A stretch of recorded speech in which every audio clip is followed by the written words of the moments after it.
Sino kaya ang nagupit sa kutsarang ito at 3,000 taon na adobong gulay? Heh! Ano bang pakialam ko dyan? Isang kindat lang, may yumuyurak na sa gamit ko. Wala akong sariling kapalarang mahiwagang gamit. Bawal sumali sa panlabas na pagsusulit. Luke Xiaoman. Pinalayas ka na sa sekte ng King Yun. 3 taon na siyang trabahador sa bundok ng basura. Ngayon na ang araw ng pagbangon niya. Sadyang sinipa ni Kuya Han ang espada niya bago ang pagsusulit. Hindi ba at talagang pinapatay siya niyan? Trabahador sa bundok ng basura ng sekte ng King Yun. Napunta ako sa ibang mundo. Kakatanghali pa lang, 3 araw na lang ang buhay ko. Impyerno level agad ang simula. Puro wasak na aura ang laman ng katawan niya. Hindi niya makuha ang eliksir pang proteksyon ng mga panlabas na disipulo. Hindi nga siya aabot ng 3 araw. Kailangan kong makuha ang eliksir pang proteksyon. Kahit isang basag na kahoy na espada lang. Kaya kong ipagpalit ang batong ito sa 10 piraso. Pulutin mo tapos ihagis mo na lang pababa ng bundok. Ha ha ha!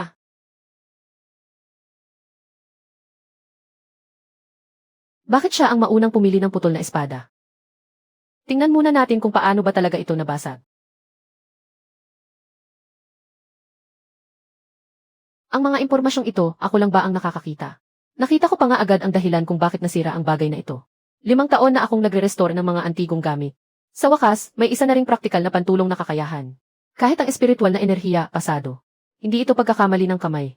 Sadyang sinira niya ito. Itong batong ito, siguradong makakapitan.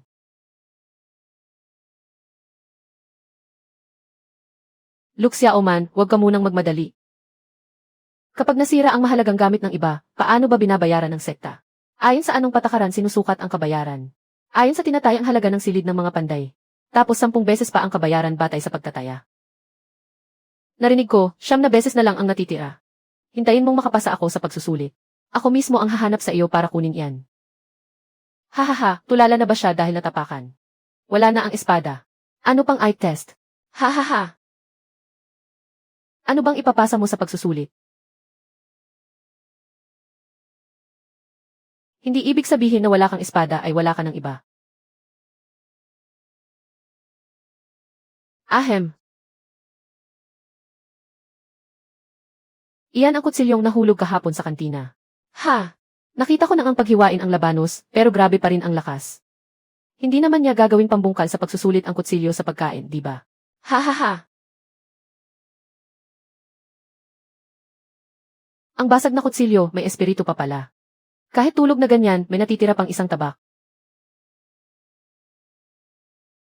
Lahat umatras. Luke Xiaoman, ibaba mo ang kutsilyong iyan. Isang tabak na lang ang natitira. Kaya pa nitong paluhurin ang daan-daang espada. Han Tianzong, mukhang napunta ka sa maling tao. Sino kaya ang nagupit sa kutsarang ito at 3,000 taon na adobong gulay?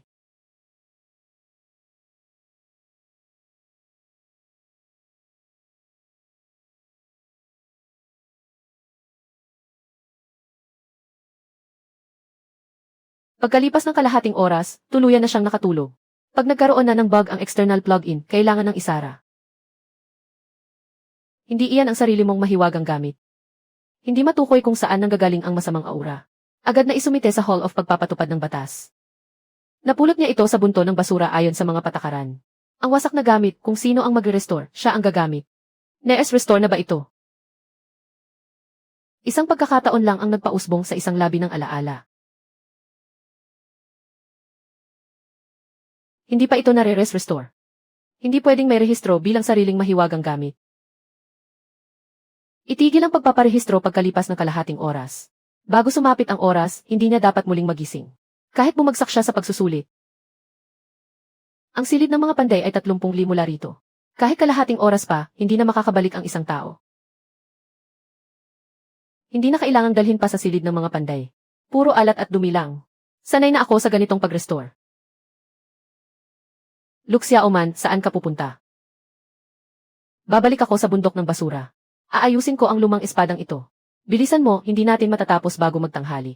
Bawasan ang lahat ng 3 buwang halaga ng batong espiritu. Kailangan ko ng abo sa ilalim ng palayok. Kumuha ka rin ng tubig na walang ugat at humanap ng malamig at tuyong lugar. Hindi pa nga nagsisimula ang pagsusulit. bumalik ka na para mamulot ng basura. Hahaha. Nagmamadali ako. Pahiram muna ng mga gamit mo. Ibabalik ko rin mamaya. Hahaha. Ipasok muna sa hurno ang 3,000 sirang sandata. Pagkatapos niyan, mamulot ka ng kahit anong gusto mo. Sunugin silang lahat, pati ang 3,000 espada. Hindi ito hurno. Tangki ito ng gas sa buong lambak. Patayin agad ang apoy. Isang hamak na utusang tagapulot ng basura, naglakas loob kang utusan ako. Naghahalo na ang mga nakalalasong singaw sa loob ng hurno. Kapag ipinagpatuloy pa natin, sasabog ito. Yes mahigit 100 taon nang nasusunog ang hurnong ito. Wala pa namang nangyari kahit kailan. Medyo tumaas lang ang presyon ng hurno. May oras pa para patayin ang apoy. Tumahimik ka, huwag mong sirain ang atas ng sekta. Itatapon ko muna ang sirang espadang ito. Talaga bang ipapasok mo? Ang banal na espada ay agad magiging tunaw na bakal. Dapa.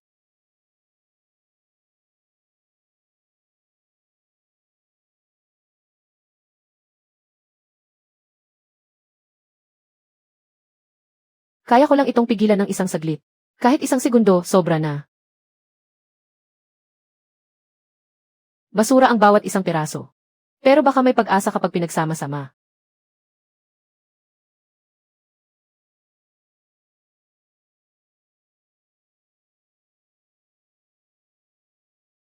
Alaynan, ibalik ninyo lahat sa akin.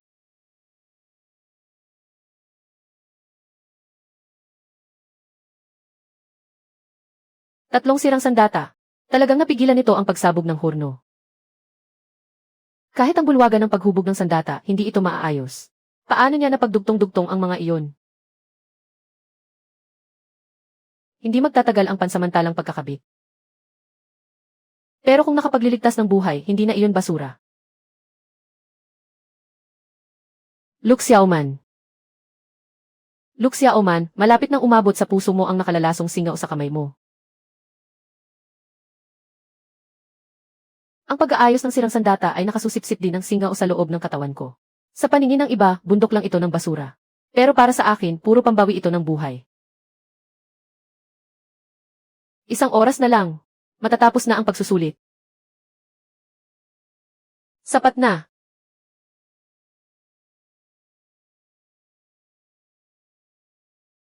Talaga bang nakapag-aayos ng banal na sandata ang abo sa ilalim ng palayo? Hindi ito basta pag-aayos. Inilalabas muna nito ang asin mula sa loob ng espada. Gumagamit ng espiritual na apoy ang bulwagan ng paghubog ng sandata. Kaya hindi nila ito naaayos. Hindi ito maaaring pakinisin. Hindi rin ito maaaring muling hulmahin. Kailangan ding mapanatili ang mga orihinal na bakas. Magandang balita, eksakto sa espesyalisasyon ko. Masamang balita, mas mahirap alagaan ang matandang ito kaysa sa kayamanang nakatago sa museo. Naririnig kita. Kung naririnig mo ako, makipagtulungan ka. Aayusin kita. Tulungan mo akong makapasa sa pagsusulit. Pumayag na ba siya? Parang nagpapanggap lang siyang patay.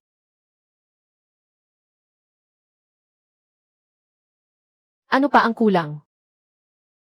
Pagkatapos ayusin ang banal na sandata, kailangan pa nitong dumaan sa serbisyong panrehistro. Ang tatak na ito sa papel. Nakita ko na ito sa templo ng mga ninuno. Ang taong gumamit nito sa paghiwa ng gulay sa loob ng 3,000 taon. Sino ba talaga siya? Ang punong ninunong 3,000 taon nang nakapiit sa pagninilay. Ha? Sabihin mong lumapit siya rito. Humingi ka ng tawad sa akin. Ang pinasok ng ninuno ay pagninilay sa bingit ng buhay at kamatayan. Kahit ang pinuno ng sekta ay hindi nangahas na gisingin siya. Kuya daw, malapit na akong mawalan ng malay. Malapit na ring magsara ang pagpaparehistro. Huwag ka nang magpakabagal. Kailangan ko nang bumaba ng bundok at hintayin ang kamatayan. Matapos umalis sa ipinagbabawal na lugar ng bundok ng dakilang ninuno. Nabulabog ang ninuno habang nagkukulong sa pagninilay. Ayon sa alituntunin ng sekta, aalisin ang iyong antas ng pagsasanay. May mahalaga akong sasabihin kay Lolo. Pupunta ka kay Lolo, dala ang kutsilyo sa kusina. Hindi ito ordinaryong kutsilyo sa kusina. Baka kutsilyo pa ito ng inyong ninuno, hahaha. Ha? Tawagin mo pa itong kutsilyo sa kusina. At pagugulungin ko kayong lahat. Kumalma ka, Kuya Talim. Wala silang alam sa mundo. Ha? Hindi ba may mga espiritu ng sandata ang sekte ng Kinyon bukod sa banal na espada nito? Kailangan lang niyang humingi ng tawad kay Lolo. Ginamit siya ni Lolo sa paghiwa ng atsara sa loob ng 3,000 taon. Nilalapastangan mo si Lolo. Dadagdagan ang parusa ng isang antas. Dakpin sila. 2 hamak na bata, naglakas loob pa kayong bumunot ng espada. Ganyan na ang pinsala mo, ang tapang mo pa rin. Ayusin mo, baka mabiyak pati mapa ng mundo. May utos si Lolo. Walang sinuman ang maaaring umakyat sa tuktok. Narinig mo, ayaw kang makita ni Lolo. Hindi pa niya alam kung bakit ako narito. Lalabas si Lolo para sa isang utusan at sirang espada. Kalahating oras na lang. Hindi ka naaabot. Nananatili pa rin sa espada ang banal na kamalayan ni Lolo. Kung hindi makatawid ang tao, ipadala ang kamalayan para tawagin siya. Hindi pwedeng managa ng tao. Pwede namang maghiwa ng gulay, di ba? Siya nga talaga ang gumawa nito. Kung hindi magising, ipadala sa kusina.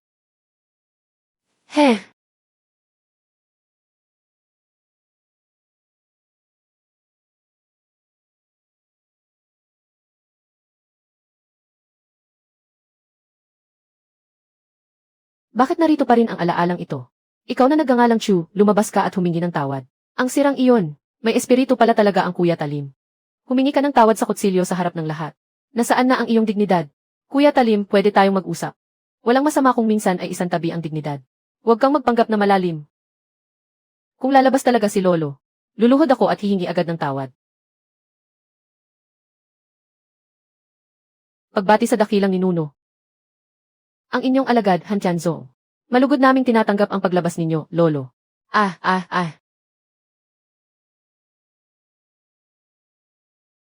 Ikaw ba, Chu, kilala mo pa ba ako?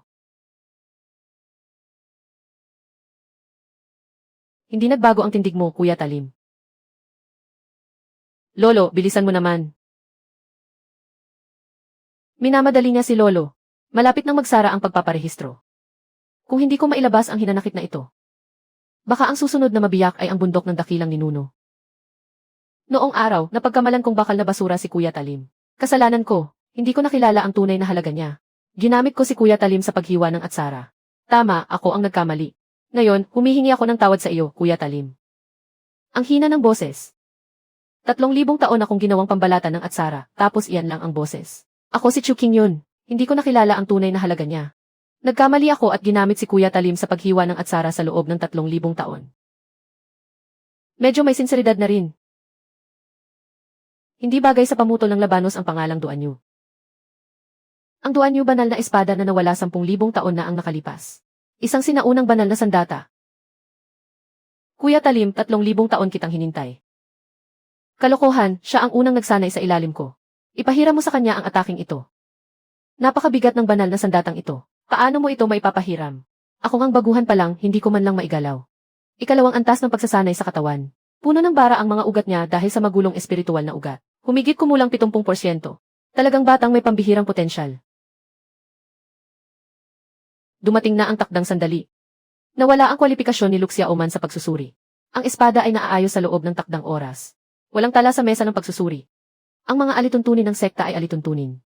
Ako na mismo ang bahala rito, Lolo. Huwag mag-aksaya ng oras.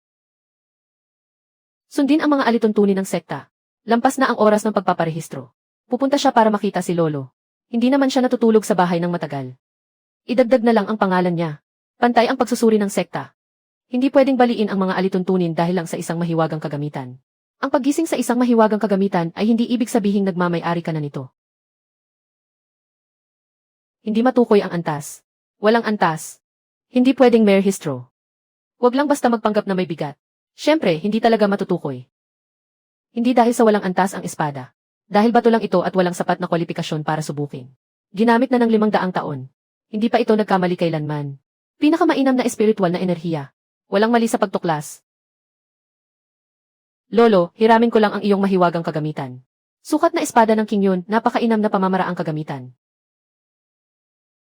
Ang nakita lang na hangganan ay espiritual na enerhiya. 500 taon na, panahon ng alagaan na iyan. Kahit hindi ito matukoy, hindi ibig sabihin kaya mong kontrolin ang mahiwagang kagamitan. Unang hakbang ng pagsusuri. Lakas ng sandata. Pinakamataas na record sa loob ng 15,000 taon. Higit pa sa marka ng espadang ito. Hindi ka karapat-dapat magtaglay ng mahiwagang kagamitan. 12 sugat sa loob. May lakas ka pang ibinuhos ng todo. Malapit nang mabali ang espada mo. Huwag kang nag-iimbento. Ayusin mo ang kutsilyo mo. Sa isang hagupit na ito, baka wasak na ang bundok. Baka ikaw pa ang maunang mabasag. Baka mabasag ko na lang ng sapalaran ang bundok. Huli na siguro ang pahiwatig. Huwag kang pilit maghanap ng lusot sa pagsusuri. Kapag naubos na ang buhay, tapos na talaga. Bakit hindi ka mangahas na humugot ng espada? Hindi ko ipinapakitang bagay sa akin ang isang hagupit na ito. Ipinapakita ko lang sa inyo kung gaano kahalaga ang basurang ito. Wow! O ayan, iyan ang mahiwagang kagamitan. Walang reaksyon. Luma na ang negosyo ni Daoye. Bakit ka nagmamadali? Ha? Sinira ng isang hagupit ang testing mountain sa dalawa. Kuya Han, nasaan ang tala mo? Dapat bayaran na iyan. Gamit ang lakas ng mahiwagang kagamitan. Bakit ko hindi pwedeng ipahiram sa iyo? Ha. 3 ang bahagi ng pagsusuri. Pero sa isa lang, hindi mo na makukuha ang elixir. Ibalik mo ang espada. Natakot lang akong hindi mo mabayaran. Espadang Chixiao na nagkakahalaga ng 100,000 espiritual na bato. Dapat mo ring bayaran iyan. 100,000 espiritual na bato. Kung sinabing basurang piraso talaga. Kapag inayos, may dagdag singil. Sige na, hindi naman ako agaw ng trabaho mo. Mailaman sa loob. Libingan ng mga sirang gamit ng sekta ng Tiangong. Sa wakas, may buhay na ulit na nagtutulak sa gate.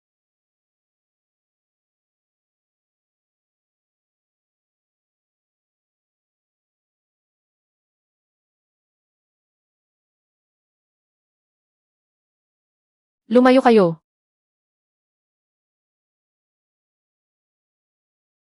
Luke Xiaoman. Sabi ko 3 segundo, 3 segundo lang. Wala man lang palamuti.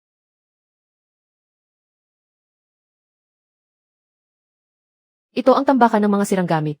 Huwag kang gagalaw. Ah! Buti na lang mabagal ang kamay ko. May nangialam na sa lahat ng sandata rito. Isang kumpletong sinaunang espada ng espiritu. Ah!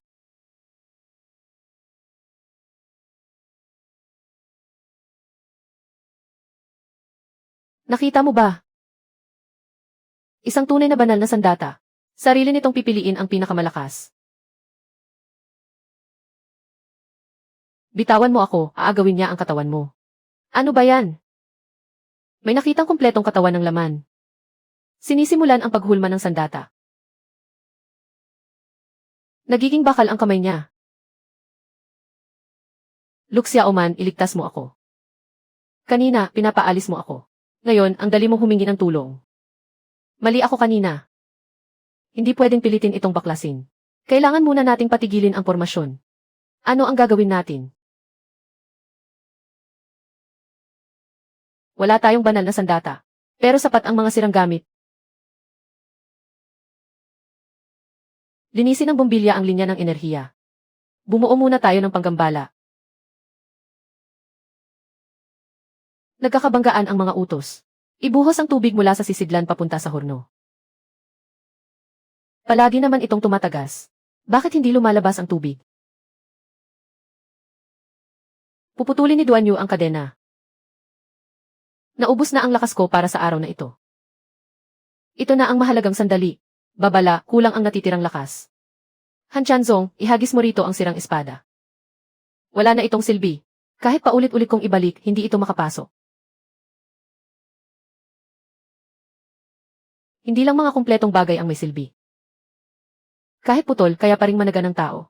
Ha! May nakitang bagong katawan ng laman. Maayos pa ang panlabas na baluti. Nabura na ang espiritu ng sandata. Kaya pala napakabago nito. Matagal lang sinimot ang laman nito. Nabura na ang espiritu ng sandata. Isang kabibing kumakain ng tao na lang ang natira. Kung ganoon, magpakabusog ka. Kontaminado ang espiritual na enerhiya. Hindi na ito maaaring hulmahin. Bundok ng basura, 3 taon ng masamang enerhiya. Dahan-dahan kang kumain hanggang mabuso.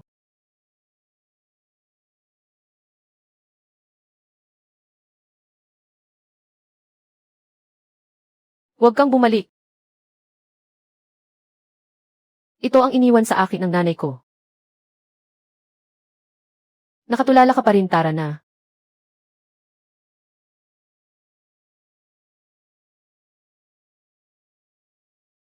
Nilamon niya ang sirang sandata. Heh! Sinadya niya iyon. Hindi sa hindi na maaayos ang lamat. Ayaw lang nitong magsara. Maayos pa ba ito? Maaaring ayusin ang katawan ng sandata. Pero ayaw ka nitong tulungan. Bakit? Para iligtas ka ng nanay mo. Kinuha niya ang kalahati ng pinagmumulan kong lakas. Impossible. Ngayon, gusto mo na rin akong ayusin. Gagamitin mo pa rin ako.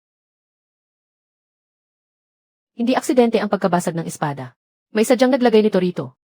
Mukhang sangkot dito ang mga nakatataas sa sekta. Han Tianzong, nakuha mo na ba ang ubod ng mga guho? Wala pa.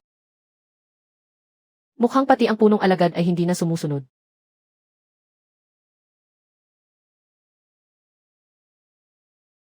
Kung ganoon, ipakita natin sa lahat. Kung ilang buhay na ba ang winasak ng sinaunang banal na sandatang ito. Ngayong nasa atin ang botelya ng tuntian. Sino pa ang maglalakas loob na humarang sa akin? Iyon ang ina ni Suwanwan. 16 na taon ang nakalipas, sa pilitang kinuha ni Suyon Frost ang pinagmumulan kong lakas. Dahil dito, namatay ang 7 alagad. Ngayon, muling nagising ang botelya ng tuntian. Ang ganitong masamang enerhiya ay kailangang wasakin. Huwag mo akong ihagis dyan. Ang nanay ko ay hindi ganyan. Nasa harap na mismo ang ebidensya. Kahit isang eksena, pwedeng magsilbing ebidensya. Luke Xiaoman, gusto mo bang itago ang masamang enerhiya? Medyo minadali ang edit ng video na ito. Nakalimutan nila na wala itong maikling video dito. Ang ibig kong sabihin, may humawak na sa video. Talagang ang natira lang ay ang pinakamukhang salari na bahagi. Walang mapanghahawakan. Kinumpirma na ito ng 3 maestro ng pagkilala sa mga alahas. Hindi pa nasisira ang batong ito. Kung mamimili ka ng butas sa amin, mas mabuting harapin natin ito ng harapan. Ang 9 na espada ay galing sa sinaunang libingan. Isa lang ang peke, gawang kahapon. Maling amoy ang nakuha mo. Agad na isa lang sa hurno ang botelya ng tuntian.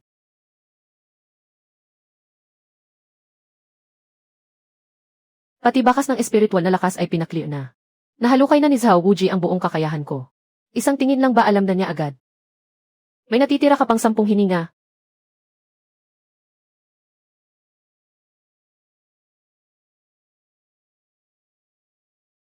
Ano ang napansin mo? Kung peke, siya iyon. Ang dahilan. Ang marka ng pagkakahawak ay nasa kaliwa. Pero ang gilid ng talim na may gasgas ay nasa kanan. Maliban na lang kung sa bawat pagwasiwas niya ng palakol, iniikot muna niya ang braso niya. Hahaha. Talagang di kalidad. Pwede pang magamit ulit ang bagay na ito. Sanay na akong hindi makapeke. Kaya na ba nitong A-test ang batong sumisipsip ng larawan ngayon? Tingnan mo ang mga mata niya. Hindi niya kinukuha ang pinagmulan niya para pumatay. Ginagawa niya iyon para iligtas ang anak na babae. Ha! Kaya galit ka sa akin. Sabi niya, humiram lang ng kaunti. Pagkagising niya, kalahati na lang ng pinagmulan niya ang natira. Hindi na rin siya kita. Kung ganoon, putulin na ang dugong sumpa. Naputol na ang dugong sumpa. Muli nitong sasaktan ang mga tao.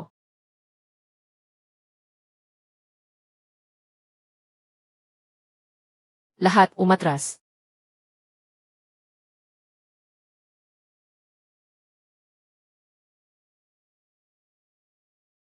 Nawala ng kontrol ang botelya ng tuntian kay Suwanwan. Utusan agad itong lunukin ang pampasabog. Huwag mo akong utusan. Pabalikin mo agad siya. Hindi ako magiging pangalawang taong nanggigipit sa iyo. Malaya ka na. Kung gusto mong umalis, umalis ka na.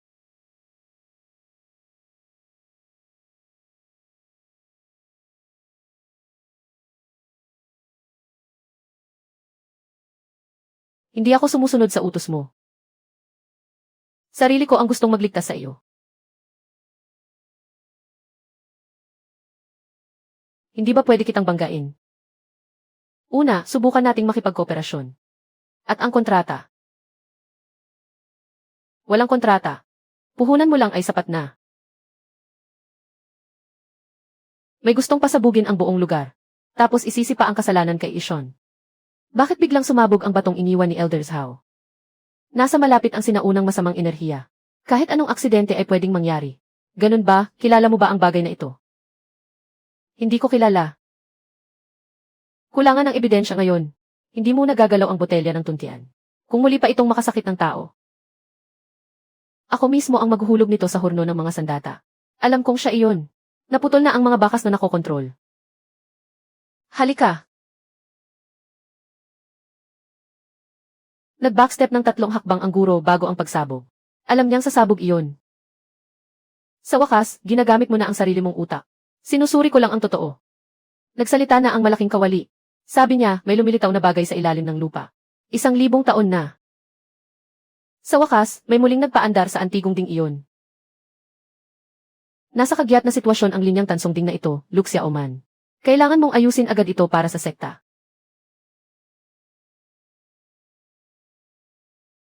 Bakit kusa itong umandar?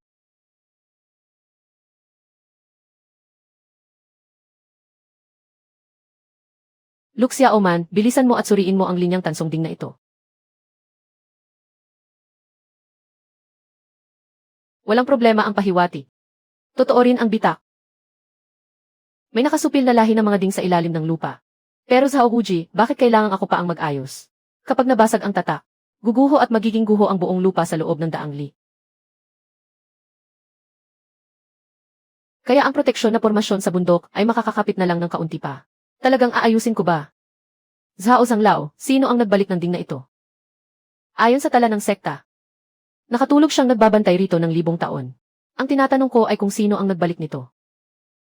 Ngayon, ang pag-usisa sa mga ito ay hindi na makakapagligtas sa mga tao sa ibaba. Kaya bang ayusin ni Luke Xiaoman? Kaya. Hindi kakayanin ng karaniwang itim na bakal. Kailangan gumamit ng 1,000 taong tansong apoy. Ang tanging 1,000 taong tansong apoy ng sekta ay nasa hukuman ng pagpapatupad. Handa na ang lahat ng materyales. Parang hinihintay lang akong pindutin ang switch. Su Wanwan, pababain mo ang init ng apoy na mata. Samantala, si Han Tianzong ang magbabantay sa siwang ng lupa. Mas mabuti pang bilisan mo. Huwag kang gagalaw at huwag mong sisirain ang ding na iyon.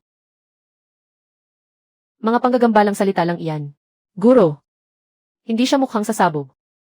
Mukha pang ang pinipigilan niya ang pag-ayos ng ding. Maniwala ka sa isang haring halimaw.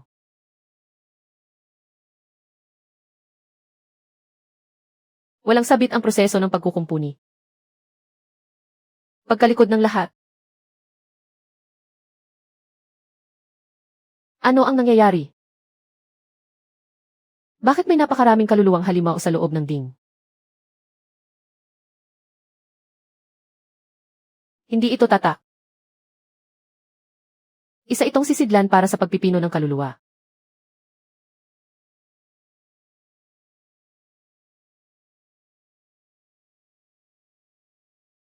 Hindi ang halimaw na hari ang sumira sa tatak.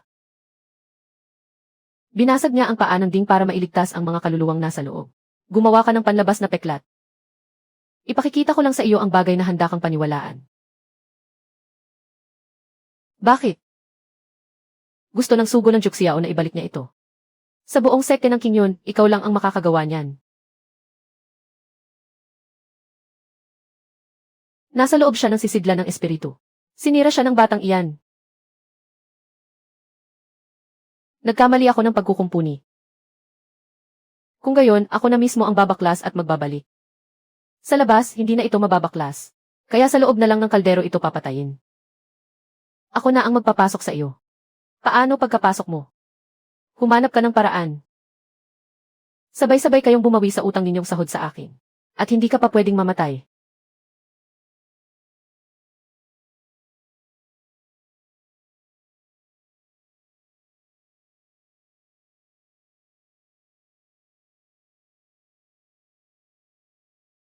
Kung ganoon, mamamatay ka na lang kasama nila.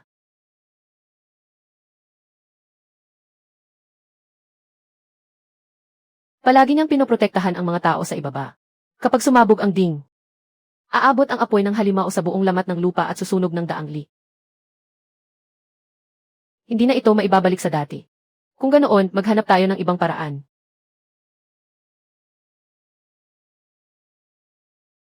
Eston ang sisipsip sa itim na apoy. Inilabas ni Suwanwan ang mga kaluluwang halimaw papasok sa walang laman na espasyo.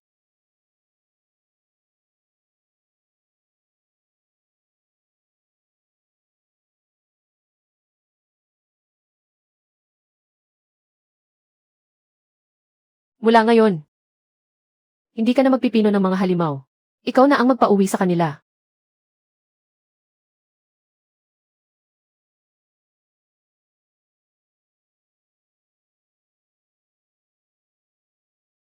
Una, iligtas natin ang mga tao sa ibaba.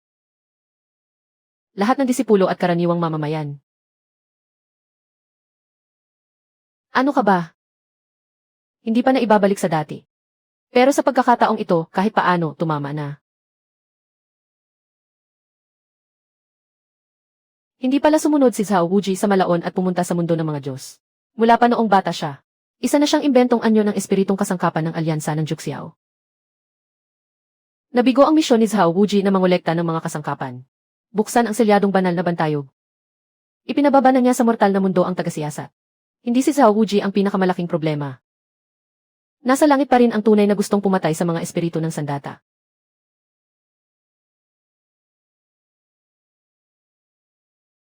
Sakto na po, guro. Sa sandaling bumukas ang tarangkahan ng mundo ng mga immortal. Darating si Zixuanzen. Ang gusto lang niya ay sina Luxia Oman at Duan Yu. Ibigay ninyo sila. Mabubuhay ang sekte ng King Yun. Kung mabubuhay sa pagtataksil sa sariling sekta, buhay pa rin iyon. Mas mabuti na iyon kaysa sabay-sabay tayong mamatay.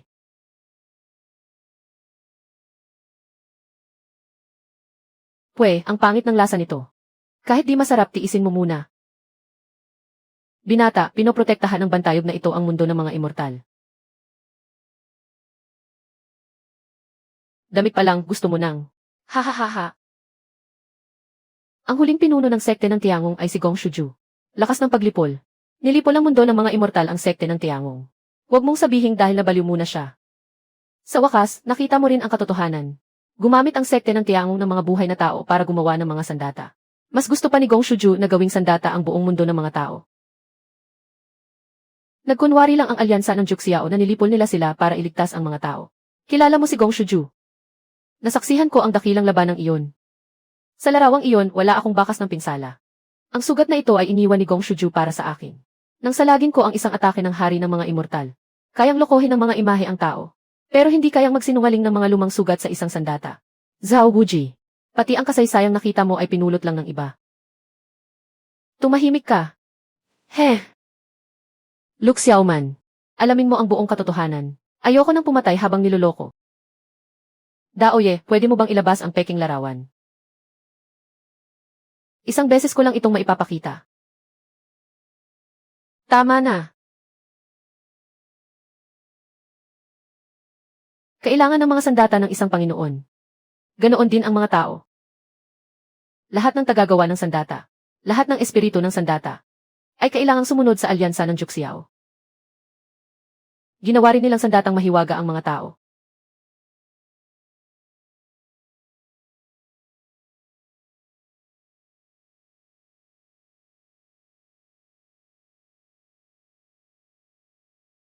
Hindi ito pagpatay. Pinupunit lang namin ang kontrata. Habang nabubuhay pa ako. Hindi na makakatapak muli ang mundo ng mga immortal sa mortal na mundo.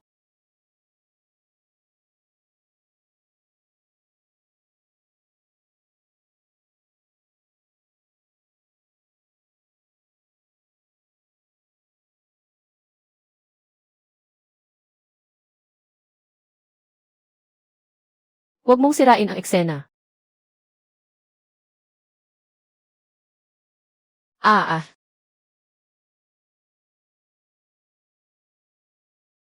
Ito pala ang mundong pinaglilingkuran mo. Imposible, sabi ng sugo ng mga immortal, si Gong Shuju ang demonyo. Hindi ka naman naniniwala sa kanila. Takot ka lang sa kanila. Ang tagapulot ng sandata, si Zhao Wuji. Buksan agad ang tarangkahan ng mga immortal. Umatras ka, kinuha na ng selyo ng alipin ng sandata ang katawan ko.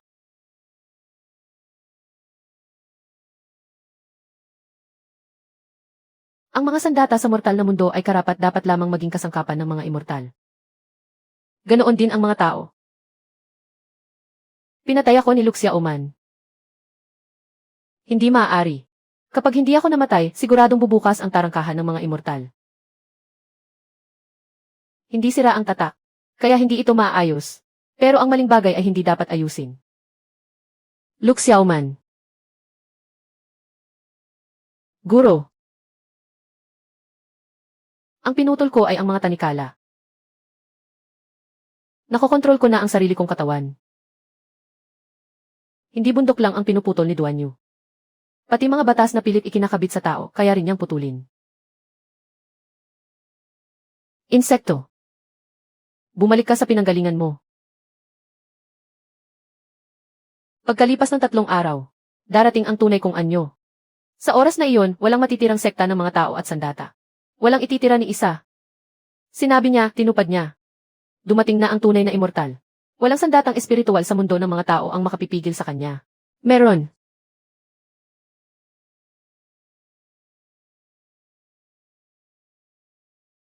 Buhay ang bundok ng basura.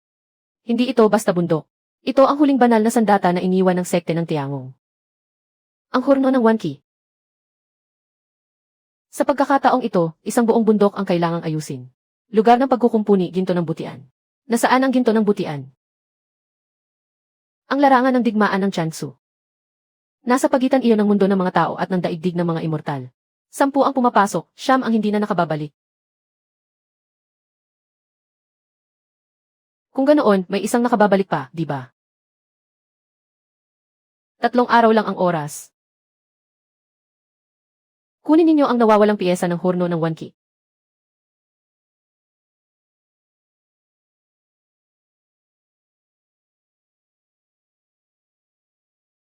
At hanapin ang may hawak kay Duan Yu. Para lipulin siya. Pupunta ka rin. May linya ng depensa ang alyansa ng Juxiao sa Tianzu. Wala kayong pag-asang makararating doon nang wala ako. Hindi kayo tatagal ng kalahating oras. Bakit kita paniniwalaan? Hindi mo kailangang maniwala sa akin. Kapag may pagbabago, gamitin mo iyan para igapos ako. Tapos na ba ang reunion? Napakataas ng panganib. Sa madaling salita, pwede tayong mamatay anumang oras. Pero kung mananatili tayo rito ng 3 araw, mamamatay din tayo. Pumasok na tayo. Wala man lang lupa rito.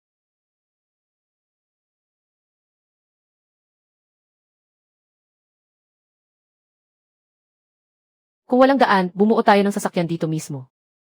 Itulak ninyo rito ang lahat ng pira-piraso sa paligid.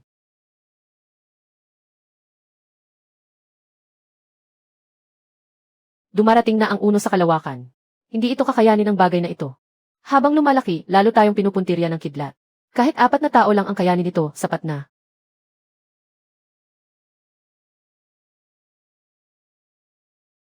Sigurado ka bang hindi ito magkakalas-kalas? Hindi ako sigurado.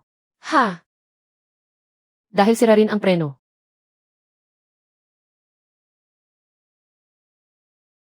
Nasa loob ang ginto ng butian. Hindi tayo pwedeng dumaan ng diretsyo. Mga natitirang kaluluwa ito ng mga alagad ng Tiangong. Kapag kinuha ang ginto ng butian, ano ang mangyayari sa kanila? Ang ginto ng butian ang nagpapanatili sa kanlungan. Kapag kinuha natin iyon, maglalaho silang lahat. 3 araw na lang ang natitira sa sekte ng King Yun. Umalis na ang mga susunod sa atin. Gusto nilang kunin ang ginto ng butian. Kailangan muna nilang tapakan ang aming mga bangkay. Maaaring buksan ng inyong lingkod ang ugnayan nila sa ginto ng butian. Pero maglalaho rin sila.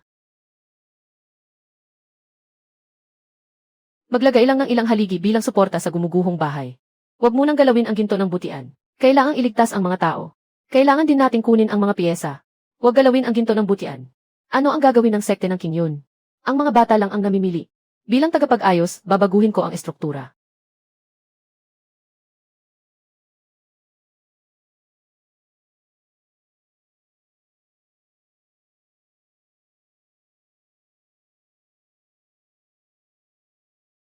Kung hindi kayang harangan, ilihis natin ang daan.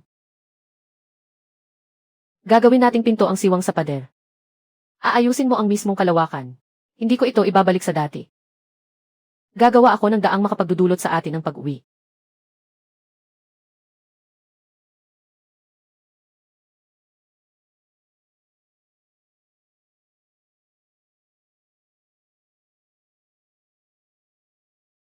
Isang daang pauwi. Wow, nagtagumpay. Ay, pumasok na naman ang nakamamatay na enerhiya sa aking meridian. Ay, maliit na problema lang. Sakit sa trabaho ng isang tagapag-ayos. Sumusuka ka rin ba ng dugo noong nagkukumpuni ka ng mga antigong bagay? Ay, dati, masakit lang ang baywang ko. Hindi mo isinakripisyo ang buhay namin para makapagligtas ng mas marami. Ipinagkakatiwala ko sa iyo ang piraso ng ginto ng butian na ito. Ay, si Zix Wanzen iyon, tagalipol ng mga bangkay na manika. Dalubhasa ka sa paghahanap ng mga nasirang sandatang espiritual. Minsan lang ginagamit ng sugo ang isang ito. Pagkatapos gamitin, itatapon na. Ni hindi man lang ako, hinayaang siya sa atin ang sira. Ibigay ninyo ang ginto ng butian. Hinahayaan ka ng sugo na mamatay ng buo ang katawan. Hindi na kailangan. Sa tingin ko, pira-piraso ka na ngayon.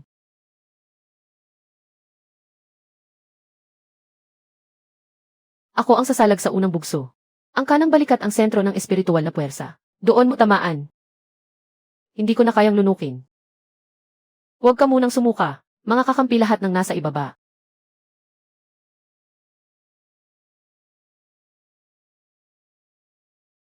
Nasa mukha na mismo ang ipinapadala. Mabuti, sabay-sabay na natin silang ipadala sa kabilang buhay. Luxia Oman, ano ang ginagawa mo? Nagkukumpuni ng daan. Nasa harap na natin ang kalaban. Nagkukumpuni ka pa rin ng daan. Ah! Aishon, pwede ka nang sumuka. Nandito na rin lang naman tayo. Huwag kayong magmadaling umalis. Hindi na pwedeng isauli o palitan ang tiket na one-way. Luke Xiaoman.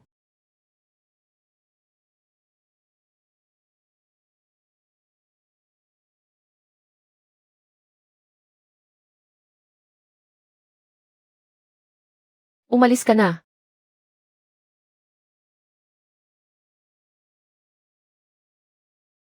Ah!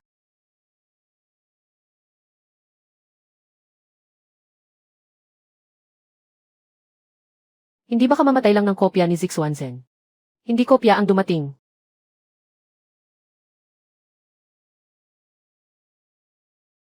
Akala mo ba papatayin ka ng sugo sa Tiansu? Ang pangkat na panlinis ay narito lamang para magpalipas ng oras.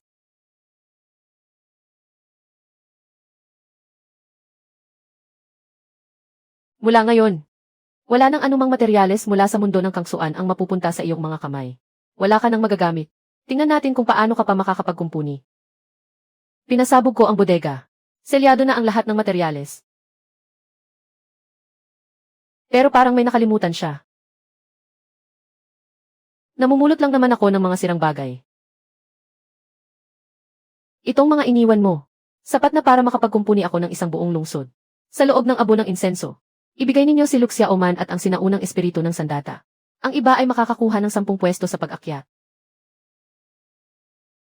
Hindi kayang kalabanin ang pinunong immortal. Kahapon, nakikiusap pa kayong kumpunihin niya ang mga mahiwagang sandata. Ngayon, balak ninyo siyang ipalit sa tiket palabas. Isinasakripisyo ang kasamahan para makuha ang karapatang umakyat. Hindi ito ang pagpiling dapat gawin ng sekte ng Kingyun. Mga alagad ng sekte ng Kingyun makinig sa utos. Ang mga ayaw manatili, maaari nang umalis ngayon. Ah, sekta. Ang mga hindi makapapasa sa pagsubo, ay hindi makakakuha ng karapatang umakyat. Malinaw na ba sa inyo? Hindi kailanman pagsuko ang gusto niya. Gusto niyang lumuhod tayo hanggang mamatay. Ha ha ha ha. Mga mortal lang kayo, pero nagmamatapang kayong tanggihan ang mundo ng mga immortal. Buksan ang panangga ng bundok.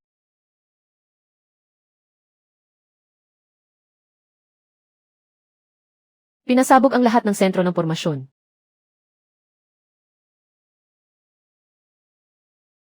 Walang batong espiritual. Walang misteryosong bakal. Wala ring pugon sa paggawa ng sandata. Pero ayon sa pormasyon, kailangan lang naman ng mga linya, sentro, at enerhiya. Lahat kayo, huwag kayong tumingin sa langit. Gibain ang mga bahay at maghukay ng kanal.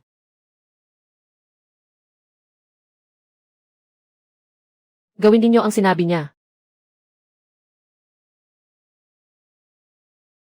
Sa silaang minahan, ikonekta sa apoy ng lupa mula sa tuktok ng dan. Sa kanluran, gamitin ang mga talon sa ilog. Gusto mong gamitin ko ito para salagin ang sandata ng immortal. Pati ang espada mong nagkakahalaga ng 100,000 batong espiritual na putol. Kahit papaano, buo pa ang kahoy.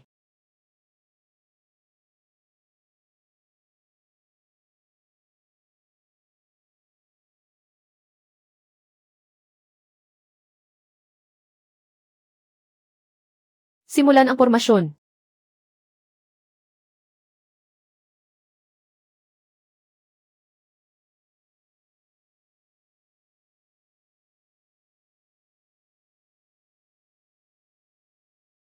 Talagang napigilan ito ng kanal at lumang bahay.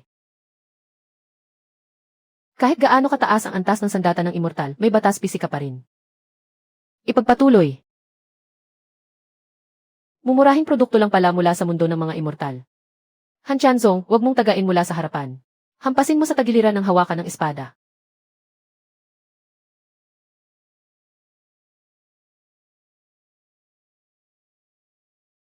Ganito na ba ang pinakamataas na sandata ng immortal? Ha, hindi nga pinakamataas na antas. Sapat na ang uniforme.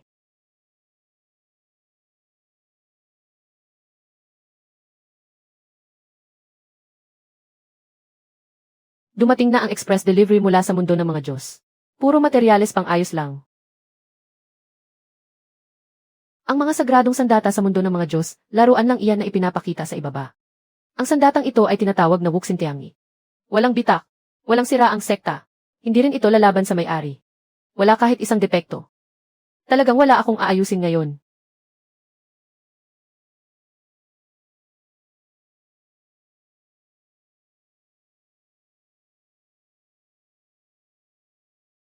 Kapag nagkaisip na ang mga sandata, magsisimula silang magduda sa pagtataksil. Kung walang espiritu ng sandata, hindi ito magtataksil. Hindi masama. Ang galing ng tunog. Hindi ba gusto mo lang ng empleyadong hindi kailangang pasahurin? Ha!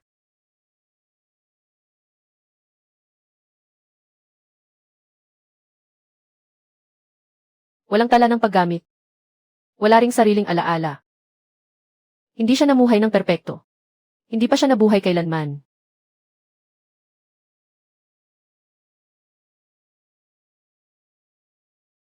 Palayain mo siya.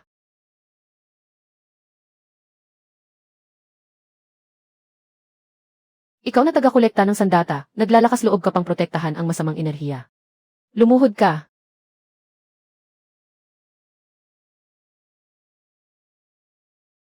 Kaya kong putulin ang unang 3 hininga ng banal na enerhiya. 3 segundo. Sapat na para makatakas ka.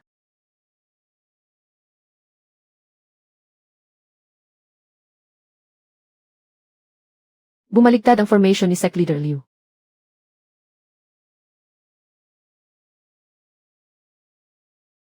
Heh!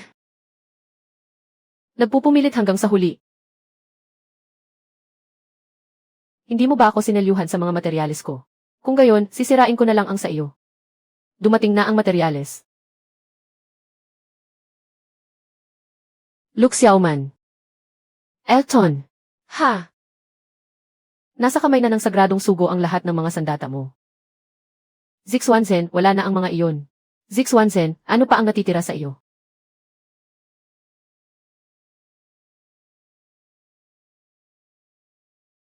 Wala siyang espiritu ng sandata noon. Wala rin siyang pinagdaanan. Pero nilamon lang niya ang alaala ng lahat ng espiritu ng sandata.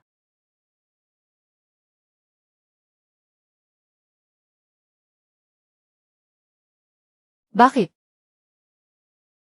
Lumalaban sila. Sabi mo may depekto ang espiritu ng sandata. Kung gayon, gagawin kong perpekto ang bagay na ito. Maging ang mga piraso matutong sumuway.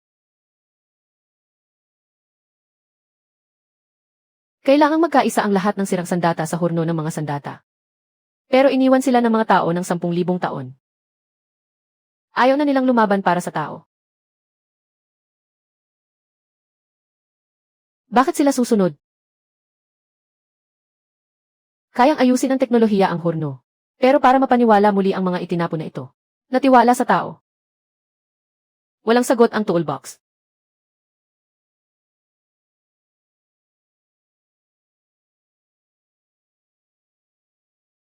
Bakit ayaw nila? Hayaan mo nang may isang perpektong sagradong sandata na sumubok lumaban. Tapos hayaan ang 10,000 sirang sandata na kusang magsalita.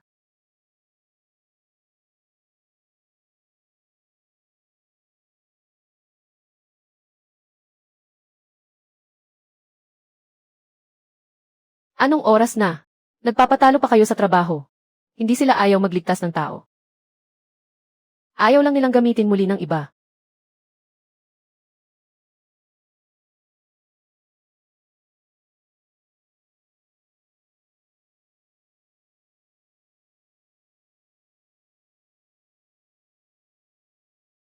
Kapag sira na, itatapon lang.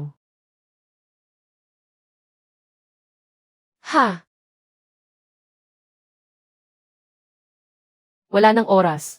Pwede ba muna silang paandarin? Saka na natin ipaliwanag matapos. Hindi pwede. Kung pipilitin mo sila, magiging katulad ka lang ni Principal Chansen sa mga formalidad. Hindi rin naman ako talaga isang panday. Ang trabaho ko ay ayusin ang mga bagay na ito. Kung saan mapupunta ang mga ito pagkatapos maayos. Dapat sila ang magdesisyon. Matapos maayos ang mga sandata. Natural na dapat sundin ang nakatakdang ayos. Kung hindi mo nga maintindihan pati iyan. Hindi ka karapat-dapat maging panday. Hindi rin naman ako panday. Tagapag-ayos ako ng mga bagay. Pagkatapos maayos ang isang bagay, kanino ito mapupunta? Kailangan mo siyang tanungin mismo. Putok.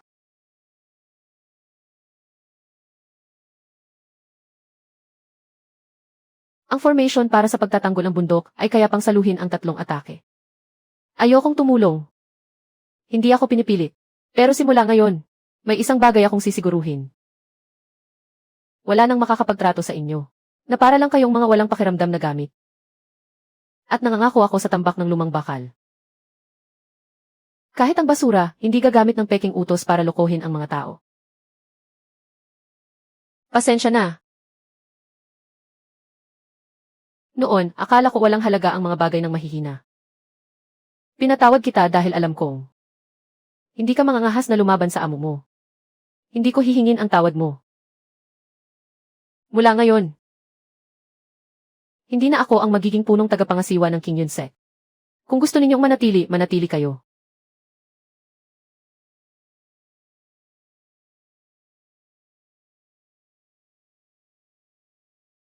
Naputol na ang enerhiya ni Itun.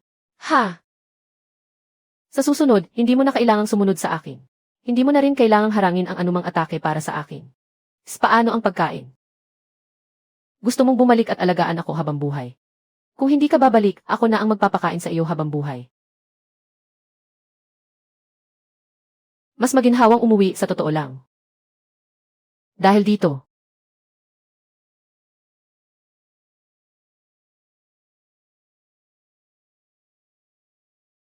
Ngayon ay binabasura na ng King Yun-sek ang dating mga tuntunin. Ang mga espiritu ng kasangkapan na nagising ay pwedeng tumangging kilalanin ang amo. At pwede ring umalis sa sekta. Pinuno ng sekta. Ang mga kasangkapang ito ang yaman ng King Yun-sek sa loob ng libu-libong taon. Yaman. Ayaw na ng iba na manatili. Iniisip mo pa rin bang pwede mo kaming ikulong ng sapilitan sa imbakan? Noong araw, hinarang mo ang isang espada para sa akin. Parang ang tindi ng pag-aalaga mo sa akin. Pero ang totoo, baka nairita ka lang sa bigat ko. Kaya itinapon mo ako. Ngayon, ako naman ang haharang sa unahan. Ituloy mo. Ha! Ang bantay ng mga basurang kasangkapan.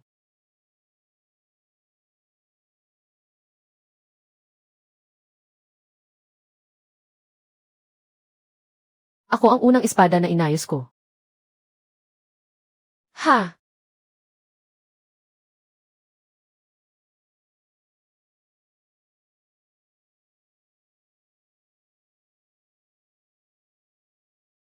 Kahit ang isang bunto ng basura, matapang pa ring sumasalungat sa kapangyarihan ng mga immortal. Kahit ang pinakamataas na otoridad, hindi ibinigay sa akin. Pero sapat na ang voluntaryong hiniram na lakas.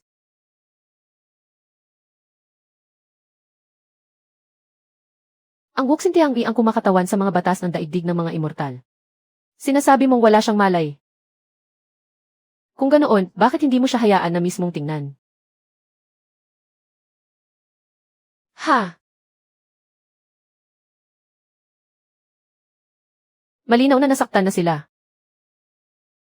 Bakit gusto pa rin nilang protektahan ang sangkatauhan? Tumahimik ka. Bakit mo ako pwedeng utusan? Dahil amo kita. Hindi ko gusto ang sagot na iyan.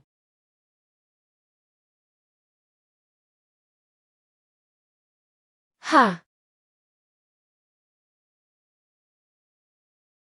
Bumalik ka na pala. Hiramin mo ang huling saksak mo. Ang saksak na ito, hindi ka mamamatay dito.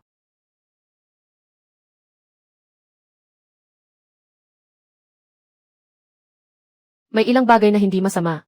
Pero hindi talaga dapat umiral ang mga iyon. Ha! Hindi. Ang mga kasangkapan sa mundo ng tao ay pag-aari ng alyansa ng Juxiao.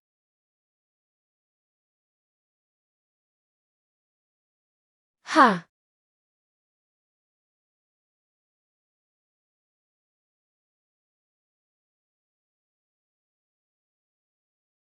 Hindi kayo palalampasin ng alyansa ng Juxiao.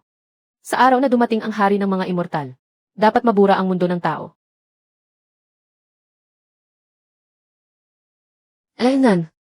Lumabas ka na, ako na ang bahala.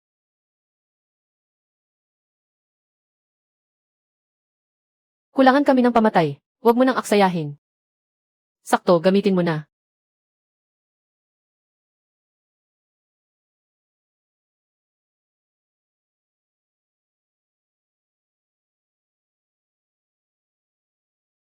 Nanalo na tayo. Ang kasunduan ng mga immortal ay isa lang kadena na nakatali sa sugat.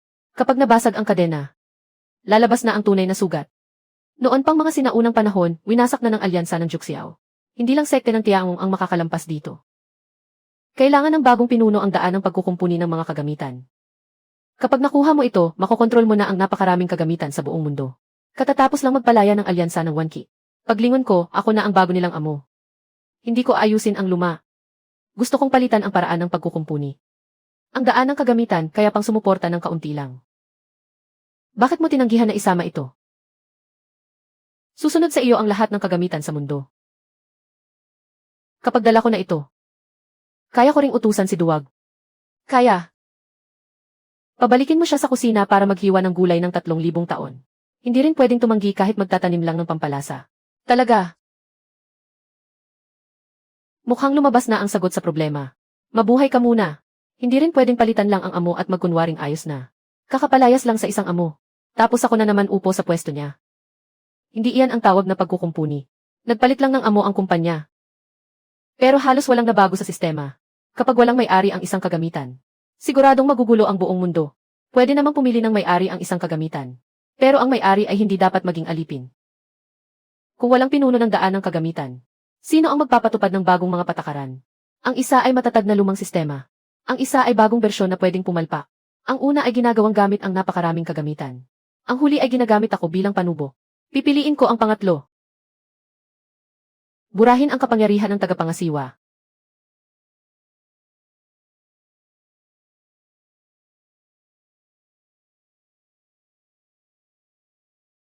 Hindi ba kailangan pang ayusin? Kailangang burahin. Burahin ang lumang mga patakaran. Maaaring hindi mabuo ang bagong daan ng kagamitan. Kung gayon, wag na nating hayaang mabuo agad ito. Pinakamalaking pagkakamali ng pagkukumpuni ng luma ang pagiging masyadong kumpiyansa.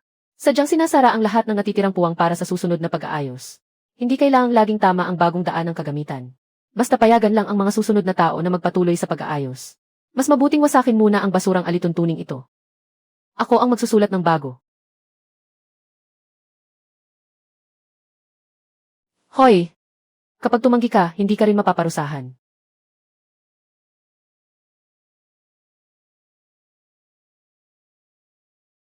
bumalik sa utos ng langit. Ako ang iyong may-ari. Ienwe, wala akong may-ari. May karapatang pumili ang espiritu ng kagamitan.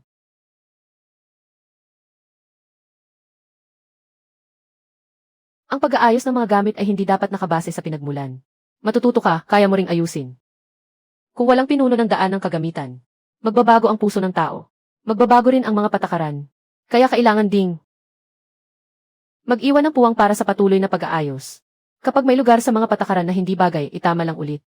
Walang patakarang hindi kailanman kailangang baguhin.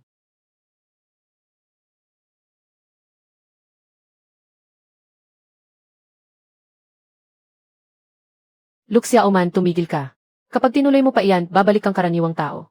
Malapit nang mapaso ang suot mong panlabas na gamit. Hindi bababasa, nagpaalam ka ng maaga sa pagkakataong ito. Isuko mo ang muling pagbubuo. Isuot mo ang korona. Kaya mo pang mapanatili ang lakas. Kapag naubos na ang lakas, pwede ka namang magsanay ulit. Basta naroon pa ang husay mo, ayos na. Tama iyan.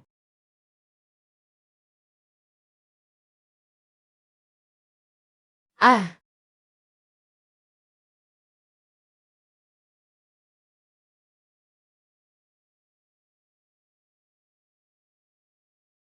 Kahit hindi pa nasusubukan, pwede pa ring magising ng kusa.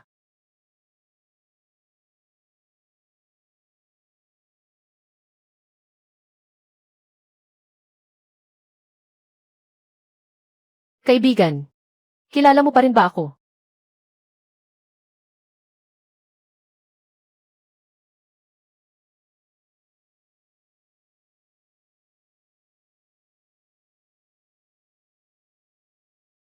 Tumakbo ka na, anong lulutuin mo ngayong gabi? Umuwi ka muna at iluto ang ulam. Bakit hindi na lang alisin ang lahat ng mga bita? At mag-iwan na lang ng pinapalas. Ngayon ko lang nalaman na malala pala ang mga pinsala rito. Para hindi na sila madapa ulit sa pangalawang pagkakataon.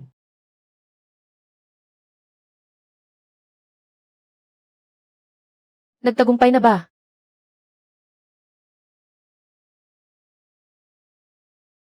Kapag nagtagumpay na, kakain man o hindi, ako na ang magpapasya. Mula ngayon, palitan ang sekte ng Kingyun ang pangalan nito at gawing paaralan ng Tiangong. Buksan ang pamana ng mga kagamitan sa buong Juzhou. Pwede itong pag-aralan ng lahat ng karaniwang cultivator. Lahat ay bukas. Kung ganoon, saan pa kami kukuha ng espiritual na bato para mabuhay? Pangmatrikula. Aalis ka na. Nakasara na ang tarangkahan ng mga Diyos. Nagpatuloy na ang daloy ng Qi. Hindi na kailangang bantayan ng matanda ang batong ito. Hindi mo na inayos ang sekte ng Tiangong. Mas maganda pa ang gawa mo kaysa sa amin. Ha! Subukan mo pa nga ulit. Wag na, natatakot na ako. Mag-iiwan ako ng hiwalay na daan para sa inyo mula ngayon. Guro Lu. Wala nang kapangyarihang pantangi simula ngayon. Kaya mo pa bang ayusin ng maayos? Dati, ang tagapaglingkod sa labas ang nag-inspeksyon para sa akin. Ngayon, mabagal lang ng kaunti ang kamay, pero hindi pa rin bulok. Napagod ang ugat ng espada. Nabigatan ang guhit ng espiritu. Sa loob ng 3 araw, magdala ka ng 80 espiritual na bato. Ang mahal ng pag-aayos ng isang putol na espada, 80 talaga. Kung mahal, pwede kang bumili na lang ng bago sa bulwagan ng pandayan sa dagdag na 800 espiritual na bato.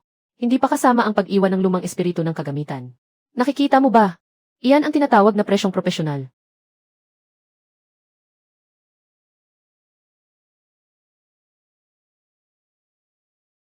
Baka may sama pa rin siya ng loob. Swerte lang talaga na palaging matatag ang kita mo. Natuklasan sa kanlurang lupain ang isang batch ng mga sirang kagamitan na kontrolado ng alyansa ng Juxiao. Bukas, aalis tayo. Mga tatak ng kontrol ng Juxiao. Una, bayaran na natin ang bill. Ginto. Anong bill? Bayad sa pagkukumpuni ng kahoy na espada. Bayad sa biyahe at 10 ulit na danyos gaya ng napag-usapan noon. 10 tiwala. Hindi ba ang batong iyon ko ay deposito? Kaya ibinawas na. May natira pang 3,000. Isa man lang, hindi na nakapagtakda. Hindi ba pwedeng hulugan ang 3,000 espiritual na bato? Pwede, may tubo. Kahit presyo ng kaibigan, kailangan pa ring igalang ang propesyon. Huwag mong ikumpara ang sarili mo sa akin. Bitiwan mo ako. Hindi ako nandito para utakan kayo. Hindi lang naman pwedeng hayaan ninyong magpalabas ng mga pako. At least ngayon, medyo matibay ka na. At totoong madali na ring gamitin.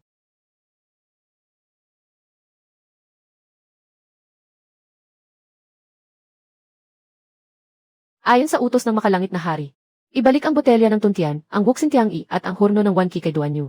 Ikaw mismo ang ginawang gulo ang banal na kasangkapan. Gusto mo pang angkinin ito? Pwede naman. Una mong bayaran ang gasto sa pagkukumpuni at pag-ina. Dagdag pa ang nawalang espiritu dahil sa pag-ina. At ang gasto sa pagkukumpuni ng mga kagamitang pantao. Siyam na sakop ng Diyos. Magkano lahat? Pang-agaw at iligal. Ito ang opisyal kong presyo. Malinaw na ang proyekto at ang presyo bawat isa. Minsan na akong pumutol ng kasunduan sa mga Diyos. Hindi ibig sabihin na pwede mo na akong gawing katatawanan. Ang maayos na bagay ay para gamitin. Dahan-dahan lang, huwag mong sirain ang espada. Nariyan pa ang customer. Pansinin mo ang serbisyo mo. Hindi magbabayad, hindi ilalabas ang paninda. Basag na ang plato ni Duan Yu. Pagkatapos mong ayusin, tulungan mo na rin akong hiwain ito.